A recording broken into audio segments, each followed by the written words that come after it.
ہم نے چونکہ دسیوں لوگوں کے گھروں کا کھایا ہے، اب ہم نہیں کھلائیں گے تو لوگ کیا کہیں گے؟ ہم نے 3-4 قسم کی آئٹمیں لوگوں کے گھر کھائی ہیں، ہم نہیں بنائیں گے کھلائیں گے تو لوگ ہمیں تانا دیں گے۔ مجھے افسوس ہوتا ہے مسلمان ہیں اور ایسا کلچر رکھتے ہیں، مسلمان ہیں اور ایسی فکر رکھتے ہیں۔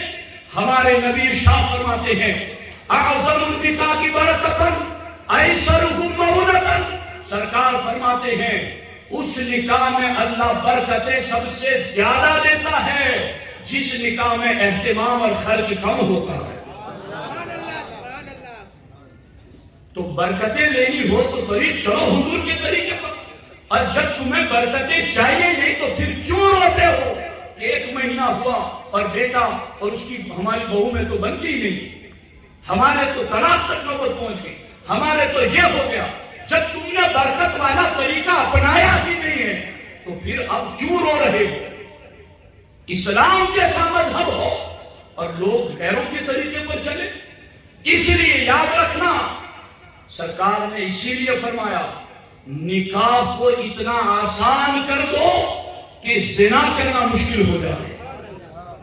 آج 2-5 ہزار رکھنے والا بندہ زنا تو بڑی آسانی سے کر لیتا ہے، مگر 2-5 ہزار رکھنے والا نکاح نہیں کر سکتا، چونکہ لوگوں کی خود ساختہ جاہلانہ رسموں نے نکاح کو اتنا مہنگا بنا دیا ہے کہ اب 5 لاکھ 10 لاکھ نہیں ہوں گے تو نکاح کیسے کر سکیں گے؟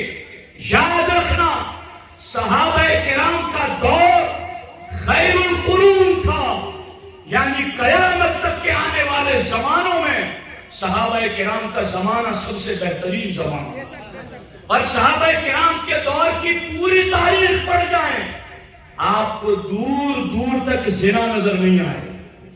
کیوں نظر نہیں آتا؟ اس لیے کہ انہوں نے نکاح کو آسان کر دیا۔ کتنا آسان کیا تھا؟ حضرت ابو دردہ رضی اللہ تعالیٰ عنہ کو حضرت بلال نے کہا فلاں مکان میں ایک عورت ہے، میں اس سے نکاح کرنا چاہتا ہوں، جاؤ تم میرا پیغام نکاح دو وہاں۔ حضرت ابو دردہ گئے، انہیں سمجھایا کہ بلال کا پیغام نکاح لے کر آیا ہوں، اپنی فلاں لڑکی کا نکاح ان سے کر دو۔ انہوں نے کہا کہ نہیں، ہم بلال سے رشتہ نہیں کرنا چاہتے۔ کہا بلال کی اتنی فضیلت ہے، کہا ہمیں بلال کی فضیلتوں سے انکار نہیں، مگر ہم رشتہ نہیں کرنا چاہتے۔ جب ابو دردہ نے ضد زیادہ کی تو گھر والوں نے کہا کہ بتاؤ تم نکاح کرنا چاہتے ہو اس لڑکی کے ساتھ؟ اپنا بولو۔ انہوں نے کہا چلو میرا ہی نکاح کرو۔ یعنی نکاح کرنا کتنا آسان تھا کہ نکاح جو کر رہا ہے وہ دہلیز سے گزرتے ہوئے نیت بھی نہیں رکھتا تھا کہ میں اپنے نکاح کے لیے جا رہا ہوں، اور بیٹی دینے والا بھی کتنی آسانی سے نکاح میں بیٹی دے دیتا تھا۔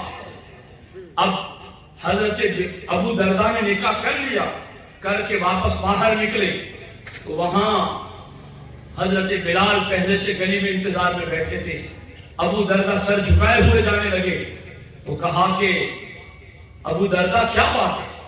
کہا میں تو تمہارے رشتے کی بات لے کے گیا تھا اور خود اپنا ہی نکاح کر کے آ گیا ہوں، اس لیے شرمندہ ہوں۔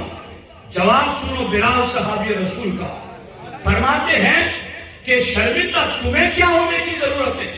شرمندہ تو مجھے ہونا چاہیے تھا کہ تقدیر میں تمہارے لکھا تھا، میں کوشش کیوں کر رہا تھا؟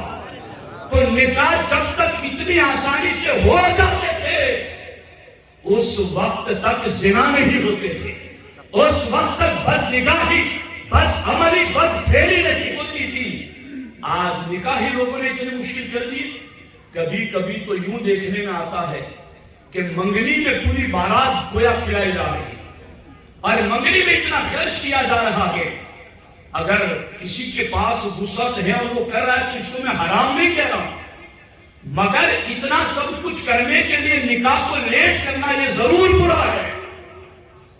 خدا نے وسعت دی ہے تو شادی میں نہیں، روز کھلاؤ۔ غوث پاک فرماتے میں نے ساری عبادتوں میں غور کیا مگر غریبوں کو کھانا کھلانے سے بہتر مجھے کوئی عبادت نظر نہیں ہے۔ روز کھلاؤ، مگر ان آئٹموں کے تیار کرنے میں، کھانے پینے کی اور لوگوں کی کثیر تعداد کو بلانے کے لیے بیٹے اور بیٹیوں کے نکاحوں کو 5-5 3-3 سال تک لیٹ کرنا، یہاں تک کہ وہ گناہ میں پڑ جائے، یہ بہت بری چیز ہے۔